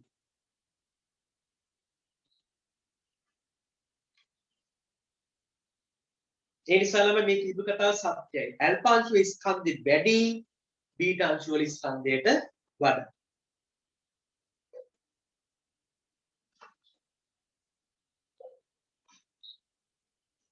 දැන් ගොඩක් ඉන්න තැනකින් අපි ඕන දැන් පෙරහැරක් කියනවා. අපිට පෙරහැර බලන්න තාතේ දැන්නේ. පෙරහැර කට්ටිය සෙනග ගොඩක් පිළිලා. ඉතින් ලේසියෙන්ම යන්න පුළුවන් කේට්ටු කෙනාටද මහත් කෙනාට. එළම කේට්ටු කෙනාට රිංගල යන්න පුළුවන්. මහත් එකාට රිංගල අමාරුයි. නේ? ඒ වගේ අර මේකේ බරත් එක්ක විනිවිද යාමේ හැකියාව සම්බන්ධ කරන්න බෑ. නේ? ඒ කියන්නේ සැහැල්ලු මෙතන මේ කියලා දෙන මේ විදිහට. ඇයි ඇල්ෆා බර වැඩි ඒ නිසා හොඳට විනිවිද යන්න පුළුවන් කියලා තමයි අර පළවෙනි ප්‍රකාශය කියලා තියෙන්නේ. හරියටම ඒ නිසා ඒක නෙමේ සැහැල්ලු කෙනාට හොඳට විනිවිද යන්න පුළුවන්. එහෙනම් ඇල්ෆා වලට බීටා සැහැල්ලු. හොඳට විනිවිද යන්න. පැහැදිලිද එහෙම හිතුවනම් හරි. 22 බලන්න. ඉලෙක්ට්‍රෝනයේ ආරෝපණය වීම ස්කන්ධය අනුපාතයේ පරීක්ෂණාත්මක නිර්වද්‍යව නිර්ණය කළේ කවුද? ඔන්න ආරෝපණය වීම ස්කන්ධය තොම්සන් තමයි ඔක හොයාගත්තේ. තොම්සන් විසින්. මේක අපි කලින් කියපු නිසා ළමයි ඊපදීමින් මගිය පරීක්ෂණාත්මක හේවි කවුද? තොම්සන්. ඕගොල්ලන් විවරණයක් ඉදිරියට තියලා ලස්සනට. එකම දේ කීපසරේ ලියුමට කමක් නැහැ ළමයි. ඒක තමයි මතක හිටින්නේ. ඉලෙක්ට්‍රෝන වල නැත්නම් කැතෝඩික් පින් වල ඊපදීමින් කියවේ තොම්සන්. 23 බලන්න. කිසියම් මූලද්‍රව්‍යයක සමස්ථානික තුල වෙන සමස්ථානික තුල එක සමාන නියුට්‍රෝන සංඛ්‍යාවක් තිබේ වැරදි. එක සමාන ප්‍රෝටෝන සංඛ්‍යාවක් තිබේ හරි. එක සමාන ඉලෙක්ට්‍රෝන සංඛ්‍යාවක් තිබේ ගන්න පුළුවන් හරි. එක සමාන නියුක්ලියෝන සංඛ්‍යාවක් තිබේ ඒ නියුක්ලියෝන කියන්නේ ප්‍රෝටෝනයි නියුට්‍රෝනයි සංඛ්‍යාව එකතු වෙන. ප්‍රෝටෝන සංඛ්‍යාවේ නියුට්‍රෝන සංඛ්‍යාවේ එකතුවට තමයි නියුක්ලියෝන කියලා කියන්නේ. ඉතින් ළමයි සමස්ථානිකවල නියුක්ලියෝන සංඛ්‍යාව නැත්නම් නියුට්‍රෝන සංඛ්‍යාව සහ ප්‍රෝටෝන සංඛ්‍යාවේ එකතුව වෙනස්නේ. ඒ ස්කන්ධ ක්‍රමාංක වෙනස්නේ. ඒ නිසා නියුට්‍රෝන සංඛ්‍යාව කියන්නේ ස්කන්ධ ක්‍රමාංකෙම තමයි. ඒතර වෙනස් ඒක. ඒක වැරදි. එහෙනම් BC තමයි නිවැරදි වෙන්නේ නේ. අපිට දෙකකින් උත්තරයට යන්න පුළුවන්. 24 බලමු. ළමයි 21ට උත්තරේ මම කිව්වේ නෑ නේ 21ට උත්තරේ චුට්ටක් කියන්නම්. පළවෙනි ප්‍රකාශයේ එතකොට වැරදි නේද? පළවෙනි ප්‍රකාශය වැරදි. අර බීටා ඇල්ෆා අංශවල විනිවිදයාමේ බලය බීටා අංශවල විනිවිදයාමේ බලයට වඩා විශාලයි කියලා කියන්නේ ඇල්ෆා වලට වඩා බීටා තමයි විනිවිදයාමේ බලය වැඩි වෙන්නේ. බීටාට. ඒ නිසා ඒක පළවෙනි එක වැරදි. දෙවෙනි ප්‍රකාශය හරි. ඒතර අසත්‍යයි සත්‍ය නම් ලැබෙ උත්තරේ 4. අසත්‍යයි සත්‍ය නම් 4. සත්‍යයි අසත්‍ය නම් තමයි 3. මුල් ප්‍රකාශය අසත්‍ය වෙලා දෙවෙනි එක සත්‍ය වුණොත් 4. 21ට 4 එතකොට.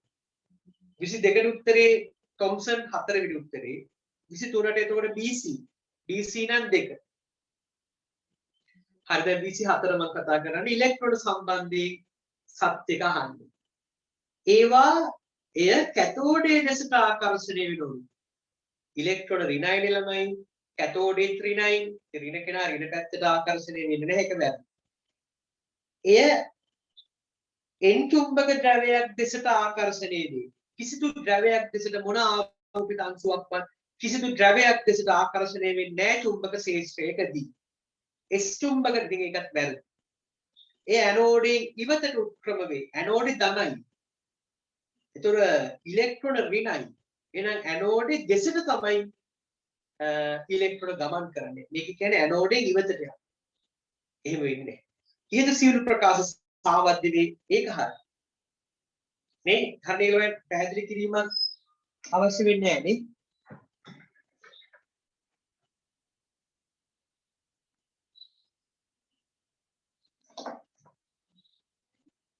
හරියට බලන්න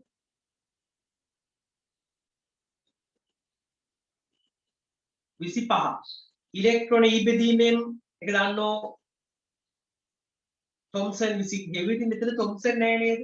තොම්සන් නෑ. නිසා උත්තරේ පස්සේ එකට යනවා. ඊට සඳහන් කිසිවෙකු විසින් නොවේ කියන තමයි ඉතන ලියන්නේ. මේ මොන 26 ඔයාලා දීලා තියෙනවා සමස්ථානික වල සුලභතාව දීලා තියෙනවා ළමයි. අහන්නේ ස්වාභාවිකව පවතින කාබන්ගේ සාපේක්ෂ පරමාණු විස්තර. බලන්න මේ ගාන හදන්න.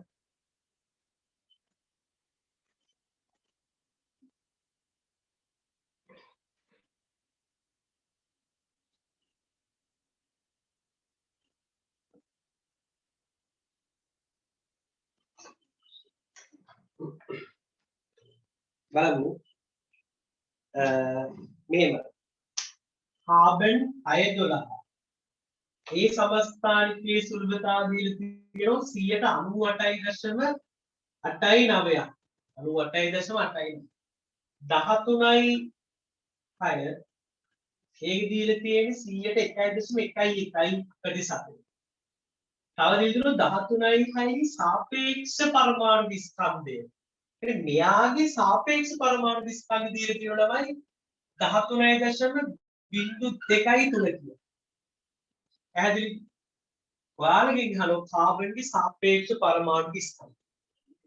එතකොට මෙයාගේ නම් අපිට හරියටම දීලා නැහැ නේද සාපේක්ෂ පරමාණු ස්කන්ධ මෙයාගේ දීලා නැහැ. ඒක අපි 12 කියලා ගමු. ස්කන්ධ ක්‍රමාවලිය. මේක 12 කියලා ගන්න. මෙතන හැබැයි 13 කියනවා හොඳයි මේක ගන්න. දීලානේ.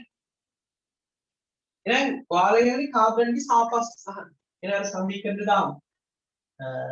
කාබන්ගේ මධ්‍යක පරමාණු ස්කන්ධය දැන් අහන්නේ නේ මධ්‍යක මධ්‍යයන පරමාණු ස්කන්ධය තමයි හරිම වචනේ සාපස් වල නෙමෙයි. කොහොමද හොයන්නේ? ටග්ගාල ගුණ කරගෙන යන්න. බලන්න ඉන්නපා. 12 ගුණ කරන්න 100ට 98.89 එකතු කරන්න. ඉතින් ආයි 13.03 ගුණ කරන්න 100ට 1.11කින් ඕක සුළු කර උත්තරේ මට කියන්නමයි. හොඳේ උත්තරේ වල හොයන්න.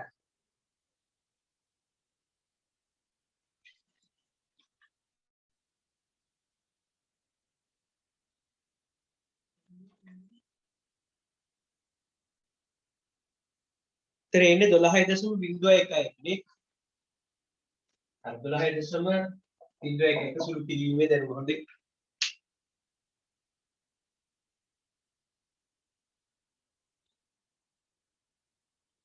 ඔය 25ට එන්නේ 5. 26ට එතකොට දැන් අපි එන්නේ හේවුවා උත්තරේ 4 වෙන්නේ. ළමයික පොඩි පොඩි උත්තර ටික හරියටම සුළු කරන්න ඕන ළමයි දැක්කද? ඔයාලා වටේ සුළු කරන්න යන්න එපා. හොඳේ ඒක මෙතනදී බලන්න. 27 බලන්න මේකත් මේ අර පරණ කතාවක්. පරමාණුක භාරය. තමයි ඉස්සෙල්ලා සාපේක්ෂ පරමාණුක ස්කන්ධය කියවන ඔය වචනේ. පරමාණුක භාරය. ඒකට මේ වචනේ දැම්මේ ඉස්සර සාපේක්ෂ පරමාණු ස්කන්ධයටම තමයි. ඒතකොට ඔයාලට මතකද සාපේක්ෂ පරමාණු ස්කන්ධය සම්බන්ධයෙන් අර එක්තරා විද්‍යාඥයෙක් මම පරණ සිලබස් කියලා කිව්වේ. ඒ කියන්නේ සාපේක්ෂ පරමාණු ස්කන්ධ සම්බන්ධයෙන් තිබිච්ච අවුල් නැති කරා එක්තරා විද්‍යාඥයෙක්. එයා තමයි කැනිට් සාරෝ කෙනෙක්. මේ කැනිට් සාරෝ තමයි ඒක උත්තරේ එන්නේ. ඒක වැඩි කතා කරන්න දෙයක් නෙවෙයි. 28 පරමාණු ස්කන්ධ ඒකකය 1.66 වරක් 10^24 ග්‍රෑම් වශයෙන් පිළිගන්න. බලන්න ඕකට මම සුළු කිරීමක් දුන්නා U එකක් කියලා. U එක තමයි ළමයි පරමාණු ස්කන්ධ ඒකකය කියලා දැන් කියන්නේ. U එක. U එකක අගය පොඩ්ඩක් බලන්න. 1.66.54 වරක් 10^24 ග්‍රෑම් කියලා මම දුන්නේ. ආයෙත් මේක හරිය නේද? 1.66 වරක් 10^24 ග්‍රෑම් කියලා ගන්න පුළුවන් නේ. ඒක හරි. ඊට පස්සේ කාබන් පරමාණුවක ස්කන්ධයෙන් හරියටම 12න් 1 කාබන් පරමාණුවක ස්කන්ධයෙන් හරියටම 12න් 1 පරමාණුක ස්කන්ධ ඒකකය වෙන අතර එකකින් වැදිලා තියෙන පරමාණුවක ස්කන්ධ ඒකකය. ඒක එන්නේ පරමාණුක ස්කන්ධ ඒකකය වෙන අතර කාබන් ග්‍රෑම් හරියටම 12ක කාබන් ග්‍රෑම් හරියටම 12ක 6.22 වරක් 1023ක් කාබන් පරමාණු තිබේ. ළමයි මේ කාබන් පරමාණුවක දැන් ඒක සාමාන්‍ය වල ගන්නොත් U1 නැත්නම් පරමාණු ස්කන්ධ ඒකක U1 කියලා අපි දැන් කියනවා කිව්වේ. ඒකෙත් කොහොමද අපි අත දක්වන්නේ? කාබන් 612 සමස්ථානිකයි. කාබන්ගේ මොකක්ද කියලා අපි කියන්න ඕනේ. නමුත් මේ ප්‍රකාශය බලන්න. කියපු කතන්දරේ මෙහෙම තිබ්බනම් හරි. කාබන් 612 සමස්ථානිකයේ පරමාණුක ස්කන්ධයෙන් හරියටම 12න් එකක්. පරමාණු ස්කන්ධ ඒකකයේ තමයි. ඒ වගේම කාබන් ග්‍රෑම් 12ක, ඒ කියන්නේ කාබන් 612 හරින්න ඕනේ. හරි ඒකේ ග්‍රෑම් 12ක කාබන් පරමාණු මෙච්චරක් තියෙනවා. දැන් මෙහෙම හිතුවොත් ළමයි 13යි C ට අදාළව කිව්වොත් කාබන්ගේ 13 C කියන සමස්ථානිකය ගත්තොත් එයාගේ ළමයි ග්‍රෑම් 12කද පරමාණු මවුලයක් තියෙන කියන බලන්න. ඒක මට කියන්නේ කාබන්ගේ මෙන්න මේ සමස්ථානිකය ගත්තොත් එයාගේ ග්‍රෑම් 12කද පරමාණු මවුලයක් නෑ. ග්‍රෑම් කීයද? ග්‍රෑම් 13ක තමයි පරමාණු මවුලයක් තියෙන්නේ. 14C සමස්ථානිකය ගත්තොත් එයාගේ ග්‍රෑම් 14ක තමයි පරමාණු මවුලයක් තියෙන්නේ. පැහැදිලිද? එතකොට ඕගොල්ලන් නිකන් කාබන් කියලා කිව්ව පළියට පරමාණු ස්කන්ධ ඒකකයේ ප්‍රකාශ කරන්නේ නැහැ කාබන් කියන්නේ. කාබන් කියන්නේ අර්ධ දකුණු මොන කාබන්? 612 සමස්ථානික. කාබන්ගේ 612 වෙන්න මෙයාගේ සමස්ථානිකයේ මේ සමස්ථානිකයේ පරමාණුක ස්කන්ධයෙන් 12 එක තමයි පරමාණු ස්කන්ධ ඒකකය කියලා අපි කියන්නේ. පැහැදිලිද? ඒ නිසා මේක වැරදි. එහෙනම් අපිට ඒක ලියමු පොඩ්ඩක්. මෙහෙම ලියන්න. මෙහි කාබන් 612 සමස්ථානිකයේ යන්න දක්වා නොමැත. මෙහි කාබන් 612 සමස්ථානිකයේ යන්න දක්වා නොමැත. කාබන් 612 සමස්ථානිකයේ යන්න දක්වා නොමැත. හරි ළමයි. ඒ නිසා තමයි ඒක වැරදි. හොඳේ.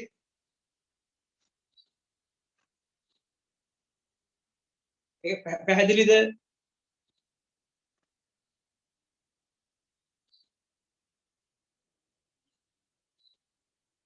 ඔයාලට මොන හරි ප්‍රශ්න තියෙනවා නම් එහෙම මැසේජ් දාලා අහන්න පුළුවන්. හොඳේ. මොකක් හරි ප්‍රශ්නයක් තුනක් එහෙම අහන්නත් පුළුවන් මැසේජ් විදියට.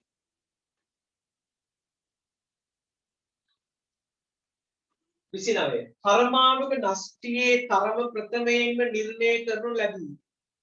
පරමාණුක නෂ්ටියේ තරම ප්‍රථමයෙන්ම නිර්ණය කරේ කවුද කියලා. අර නෂ්ටිය ගැන පොඩ අදහසක් කිව්ව ඉතා තුනී ප්‍රදේශයක නේ ඉතා තුනී ප්‍රදේශයක පරමාණුයේ ස්කන්ධ ඒක රාශී වෙලා තියෙන ධන ආරෝපිත කොටසක් තිනෝ ඒ නෂ්ටි ලෙස හඳුන්වන්නේ කවුද ඒක කිව්වේ? රදර්ෆර්ඩ් තමයි එහෙම කිව්වේ නෂ්ටික ආකෘතිය මගින්. එතකොට නාස්තික ආකෘතිය ඉදිරිපත් කරන්න යොදාගත්තු පරීක්ෂණය මොකද්ද ළමයි? රන්පත්‍ර පරීක්ෂාව. ඒතර රන්පත්‍ර පරීක්ෂාවේදී රන්පත්‍රයට වැටෙන සැලැස්ුවේ මොන කිරණද? ඇල්ෆා කිරණ. ඇල්ෆා කිරණ වැටෙන සැලැස්ුවේ ඉතින් ළමයි නෂ්ටියේ තරම කියලා කියන්නේ මේ අදහස. එහෙනම් මොන කිරණද යොදාගත්තේ? ඇල්ෆාංශු ප්‍රකිරණය. ඒක මතකද? දැන් තව එකක් තියෙනවා ඇල්ෆාංශු අවශෝෂණ. මෙතින්දු කරේ ඇල්ෆාංශු ප්‍රකිරණය. කියන්නේ ඇල්ෆාංශු ගමන් කරන හැටි. ගමන් මාර්ගය හැරිලා ගමන් කරන හැටි තමයි දැක්කේ. නේද? අන්න ඒ නිසා ඇල්ෆාංශු ප්‍රකිරණ ඒ තමයි නෝඩේ වචනේ. ඇල්ෆාංශු යොදාගත්තා ඒක හරි. ඒ වගේම ඇල්ෆාංශු ප්‍රකිරණය කියන්නේ මොකද? හැරිලා ගමන් කිරීම. හරිනේ? අවශෝෂණය නෙමෙයි. ඒක උත්තරේ එක කියලා ගන්න පුළුවන්. තිය බලන්න. පරමාණුව සඳහා වන නාස්තික ආකෘතියට පදනම සැපයූ ගයිගර් සහ මාස්ටර් විසින් උපයෝගී කරගත් අංශු පිළිබඳව. ඉතින් ආයි මේ අහන්නේ මොන අංශු ගැනද? ඇල්ෆා අංශු ගැන අහනවා. බලමු. ගයිගර් සහ මාස්ටර් විසින් උපයෝගී කරගනු ලැබුවේ ත්වරණය කරන ලද අංශුය. කියන්නේ මොන අංශුද කියලා එක කියලා නෑ. ත්වරණය කරපු ඕනම අංශුවක් වෙන්න බෑනේ. මොකක්ද කියලා හරි සඳහන් කිරීමක් තියෙනවා. එහෙම කියන්න බෑ.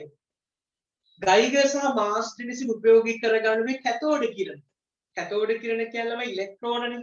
ඇත්තටම ඇල්ෆා කිරණ කියලා කියන්නේ මොනවද ළමයි? හීලියම් නෂ්ටිනේ. ඒතකොට කොහොමද ඉලෙක්ට්‍රෝන වෙන්න බෑ ළමයි. ඒ නිසා එකක් වැරදි. ගයිගර් සහ මාස්ටර් උපයෝගී කරගත්තේ ත්වරණය කරපු කැතෝඩ කිරණ කොහෙත්ම වෙන්න බෑ ඒව ඍණාරෝප.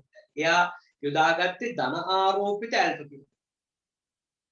ගයිගර් සහ මාස්ටර් විතරේ කරපු නියුට්‍රෝන රූපී නියුට්‍රෝන උදාසීන එළවලු. වැරදි. එහෙනම් ඉහත සඳහන් ප්‍රකාශ ඔක්කොම සාවද්‍යයි කියලා තමයි ගන්න වෙන්නේ. හරි. 31කට බලමු. මූලද්‍රව්‍ය වල පරමාණු ක්‍රමාංක නිර්ණය කිරීම සඳහා. ඔයාලට මතකද මම ඉස්සෙල්ලා එක කිව්වා මෝස්ලි විසින් ළමයි X කිරණ විවර්තන පරීක්ෂණ X කිරණ වර්ණාවලි ඇසුරෙන් තමයි මේ පරමාණු ක්‍රමාංක නැත්නම් නාස්තික ආරෝපණය හොයාගත්තේ. ඒ නිසා උත්තරේ ඉන්න ඕනේ මූලද්‍රව්‍ය වල පරමාණු ක්‍රමාංක නිර්ණය කරන්න X කිරණ වර්ණාවලිය යොදාගත්තා. ඒක මේ පරීක්ෂණය ගැන කතා කරන්නේ නැහැ අලුත් සිලබස් එකේදී. ඒක නිකන් මතක තියාගන්න මෝස්ලි තමයි නාස්තික ආරෝපණය එහෙම නැත්නම් පරමාණු ක්‍රමාංකය එන්නේ.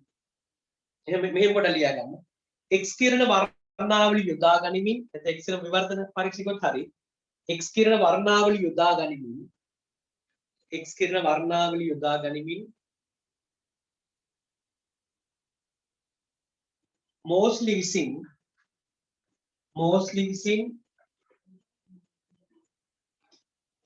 නාස්තික ආරෝපණය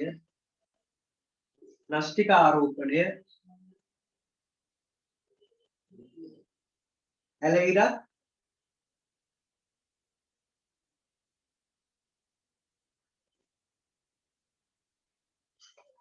පරමාණු ක්‍රමාංකය සොයාගෙන ඇත. පරමාණු ක්‍රමාංකය සොයාගෙන ඇත.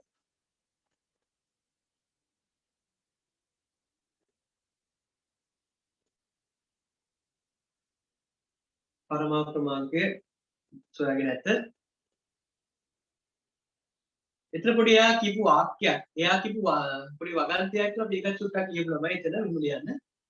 පරමාණුක නෂ්ටියක ආරෝපණය. පරමාණුක නෂ්ටියක ආරෝපණය.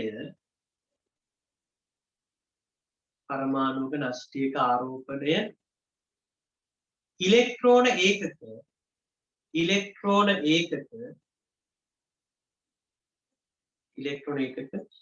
එකින් එක වැඩිවි. ඉලෙක්ට්‍රෝන ඒකක එකින් එක වැඩිවි. ඉලෙක්ට්‍රෝන ඒකක එකින් එක වැඩිවි. යන්නේ අදහස කවුද කියලා අහන්නත් පුළුවන් විභාගෙදී. අර සිලබස් එකේදී ඉලෙක්ට්‍රෝන ඒකක එකින් එක වැඩිවි. ඒ කියන්නේ මෙහෙම සෝඩියම්, මැග්නීසියම් අණුයාත් පරමාණුකව එයා ගත්තේ පරීක්ෂණයේදී. මෙයාගේ නෂ්ටිය ප්‍රෝටෝන ධන 11යි ධන 12යි ධන 13. ඒතර මෙතන වැඩි වෙලා තියෙන්නේ එකකින්නේ. මෙතන වැඩි වෙන්නේ කීයකින්? එකකින්නේ. ඒතර මෙයා ඒ කාලේ යා කියන්නේ මේකට ඉලෙක්ට්‍රෝන ඒකක. තමයි ඉලෙක්ට්‍රෝනයක ආරෝපණයයි ප්‍රෝටෝනයක ආරෝපණය සමාන.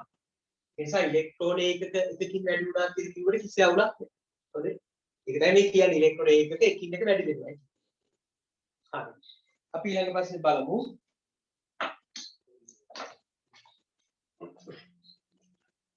ඉලෙක්ට්‍රෝන සම්බන්ධයෙන් විකුමන ප්‍රකාශ සත්‍ය වේද කියලා අහන්නේ. ඉලෙක්ට්‍රෝන ගැන සත්‍ය ප්‍රකාශය අහන්නේ.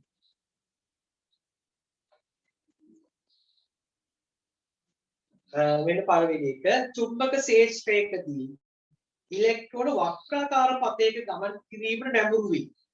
තමයි චුම්බක ශේෂ්ත්‍රයකදී ඉලෙක්ට්‍රෝන අර ශේෂ්ත්‍ර තලයට අභිලම්බක දිශාවක් ඔස්සේ හැරිලා ගමන් කරන ඒක වක්‍රාකාර පතයක් තමයි. දැන් මෙහෙම ඇවිල්ලා ඔන්න ඔහොම හැරිලා කරන්නේ. මෙහෙම ආපු කිරණේ ඔහොම ආපු එක ඔන්න ඔහොම ඔන්න ඔය විදිහට එළියට එන්නේ. ඒක වක්‍රාකාර පතයක් තමයි ඒක. නේ ඉලෙක්ට්‍රෝන වලට අංශුමය සහ තරංග වේගුණ යන දෙකම ඇත. අපි මේක පස්සේ කතා කර දෙයක්. ඉලෙක්ට්‍රෝන වලට ළමයි අංශුමය ගුණක් තියෙනවා, තරංග වේගුණක් තියෙනවා. මම මේක ඩී බ්‍රොග්ලි ව්‍යුත්පන්නයෙන් පස්සේ හම්බෙන්න තුතුමා කාඩියක් පැහැදිලි කරන්න. හොඳේ. ඉලෙක්ට්‍රෝන අංශුමය ගුණයි තරංගමය ගුණයි දෙකම එකම මොහොතේදී තියෙනවා. ඒකයි විශේෂත්වය. එක වෙලාවකට අංශුවක්, තව වෙලාවකට තරංගයක් එහෙම නෙමෙයි. ඉලෙක්ට්‍රෝනය ඕන වෙලාවක ගුණ දෙකම පෙන්නන. සමහර මිනිස්සු ඉන්නේ වෙලාවකට හොඳයි වෙලාවකට නරකයි. නේ? ඉලෙක්ට්‍රෝන ඒ වගේ නෙමෙයි. ඉලෙක්ට්‍රෝන ගුණ දෙකම එකම මොහොතේ පෙන්නන. පරමාණුවට ඉලෙක්ට්‍රෝන එකතු කිරීම හෝ පරමාණුවකින් ඉලෙක්ට්‍රෝන ඉවත් කිරීම හෝ සිදු කළ නොහැකිය. ළමයි පරමාණුවකට ඉලෙක්ට්‍රෝන එකතු කරන්න බැරිද? බැරිද? දැන් ක්ලෝරින් පරමාණුවකට එක ඉලෙක්ට්‍රෝනයක් ගත්තම තමයි උච්ච වායු වින්‍යාසය ලැබෙන්නේ. සෝඩියම් පරමාණුවකට එක ඉලෙක්ට්‍රෝනයක් ගැලෙවුවම තමයි එයාගේ ඉලෙක්ට්‍රෝන 11ක් තියෙනවනේ. එයා ඉලෙක්ට්‍රෝනයක් ගැලෙවුවම ඉලෙක්ට්‍රෝන 10යි. 10 කියන්නේ නියෝන්ගේ වින්‍යාසය. එහෙනම් පරමාණුවකට ඉලෙක්ට්‍රෝන එකතු කරන්නත් පුළුවන්, පරමාණුක ඉලෙක්ට්‍රෝන ගලවන්නත් පුළුවන්. නේ? ඉලෙක්ට්‍රෝන වල වේගය ආලෝකයේ වේගයට සමාන වෙනවා. තමයි ඉලෙක්ට්‍රෝන කියන්නේ අංශු.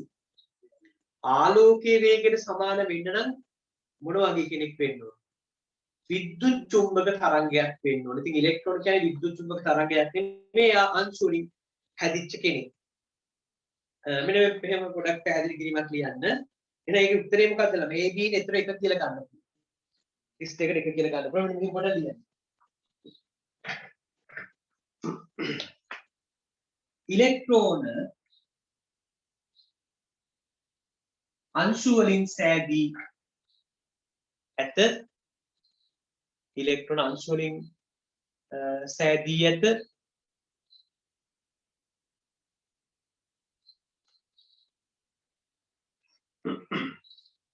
මේ නිසා ආලෝකයේ වේගයට සමාන වේගකින් ගමන් නොකරයි.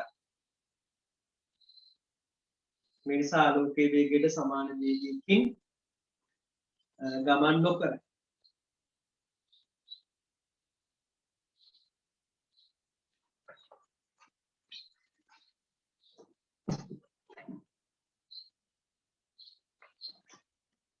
එහෙනම් ඒක උත්තරේ මොකද්ද? 32ට උත්තරේ ඉන්නේ එක හොඳේ. 33 බලමු. 33 අහන්නේ සමස්ථානික ගැන. සමස්ථානික වල රසායනික හා භෞතික ගුණ එක හා සමානයි. ළමයි. සමස්ථානික වල ලියා ගන්න. සමස්ථානික වල රසායනික ගුණ සමාන වුවත් භෞතික ගුණ වෙනස් වේ. සමස්ථානික වල රසායනික ගුණ සමාන වුවත් භෞතික ගුණ වෙනස් වේ. හරි?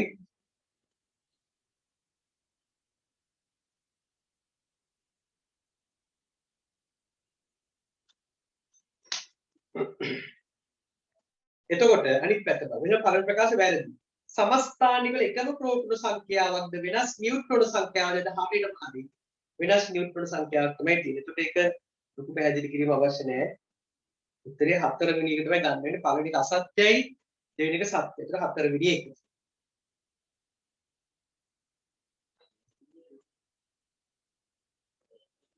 තිස් 4 බලන්න. චුම්බක ශේෂ්ඨයක් කරහා ගමන් කිරීමේදී උත්ක්‍රමය වන්නේ කියන්නේ කොහොමද හරි හැරෙන්නේ. පහසුද කුමන ඒවා? හරි. නියුට්‍රෝන හැරෙනවද ළමයි? චුම්බක ශේෂ්ඨයක් තුලින් යනකොට නියුට්‍රෝන ආරෝපණයක් නැහැ. ඒ නිසා කොහොමවත් හැරෙන්නේ නැහැ.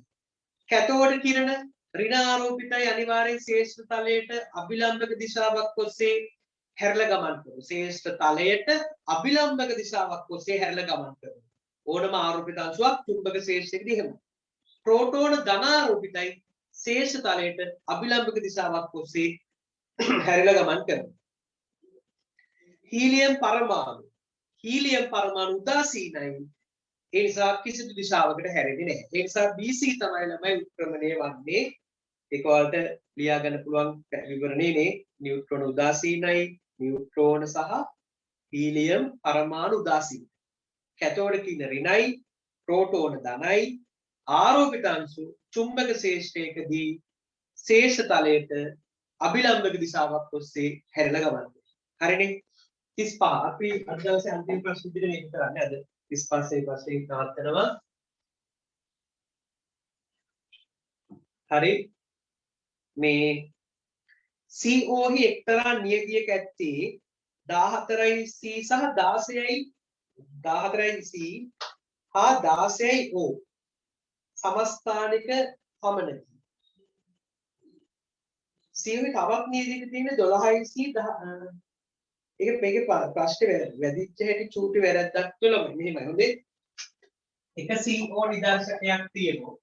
එයාගේ කාබන් ගත්තොත් 14C ඔක්සිජන් ගත්තොත් එයාගේ පරමාණුක අටක් වෙන්න ඕනේ. ඔක්සිජන් පරමාණුක අටයිනේ. උඩ 16. ඔන්න එක මේ CO නියතියක් හැදෙලා තියෙන මෙන්න මේ සමස්ථානික දෙක ඇසුරු. කාබන්ගේ 14 ඔක්සිජන්ගේ 16. තව CO නිදර්ශනයක් තියෙනවා. එයාගේ කාබන් ගත්තොත් 12C ඔක්සිජන් ගත්තොත් 18 ඔන්න ඔහොම. ඒකට සමහරවිට Facebook පොතේ තියෙන විදිහ වැරදි. මෙහෙම තමයි එන්නේ. හරිද? දැන් අපෙන් අහනවා මේ නියති දෙක අතර සැලකිය යුතු වෙනසක් දක්වන ගුණාංගය වන්නේ. සැලකිය යුතු වෙනස. දැන් බලමු ළමයි. මෙයාගේ මෞලික ස්කන්ධය බලමු. මෞලික ස්කන්ධය ගන්නකොට ඔයාලට කාබන්ගේ ස්කන්ධය කියලා ගන්න වෙන්නේ දැන් 14. මොකද මේ ස්කන්ධ ක්‍රමයේ 17. කාබන්ගේ 14යි ඔක්සිජන්ගේ ගන්න වෙන්නේ කීයද? 16. කීයද එතකොට? 30යි. මෙයාගේ 30යි. මෙයාගේ හොයන්න බලන්න. ස්කන්ධයේ විදිහට ගන්න වෙන්නේ 12 කාබන්ගේ සාපස් 12 විතර ගන්න ඔක්සිජන්ගේ ගන්න වෙන්නේ 18. එතකොට එන්නේ 30. එහෙනම් මේ දෙකේ මෞලික ස්කන්ධ සමානයි. සමස්ථානික වර්ග දෙකකින්. මේ සමස්ථානිකට වඩා මේක වෙනස්. මේක වඩා මේක වෙනස්. හැබැයි මෞලික ස්කන්ධ දෙකේම සමානයි. අපෙන් අහන්නේ වෙනස් ගුණාංග තියෙන්නේ මොකේද කියලා. හැබැයි රසායනික ප්‍රතික්‍රියාතාව ගත්තොත් මොකද වෙන්නේ? ඔයාලට මම කිව්වා සමස්ථානික වල ළමයි රසායනික වල සමානයි. කාබන්ගේ මොන සමස්ථානිකයේ හිටියත් ඔක්සිජන්ගේ මොන සමස්ථානිකයේ හිටියත් රසායනික ගුණ වෙනස් වෙනවද එතකොට? නෑ. භෞතික ගුණ තමයි වෙනස් වෙන්න පුළුවන් වෙන්නේ. හැබැයි මේ උදාහරණයේදී නම් මෞලික ස්කන්ධේ සමානයි. නේ හරි. මේක බලමු. ඒක සමානයි. මෞලිය පරිමාව. මොකද මෞලිය පරිමාව කියන්නේ? සම්මත උෂ්ණත්වයේදී හා පීඩනයේදී මෙයාගේ මෞලයක් අයත් කර ගන්නා පරිමාව. ළමයි ඒකට සමස්ථානිකයේ මොකක්ද කියන එක බලපාන්නේ නැහැ. මෞලික පරිමාව දෙකේම සමානයි. ඔන්න මෙහෙම ලියන්න. මෞලික පරිමාව යන්නේ මෞලික පරිමාව යනු සම්මත උෂ්ණත්වයේදී හා පීඩනයේදී සම්මත උෂ්ණත්වයේදී හා පීඩනයේදී සම්මත උෂ්ණත්වයේදී හා පීඩනයේදී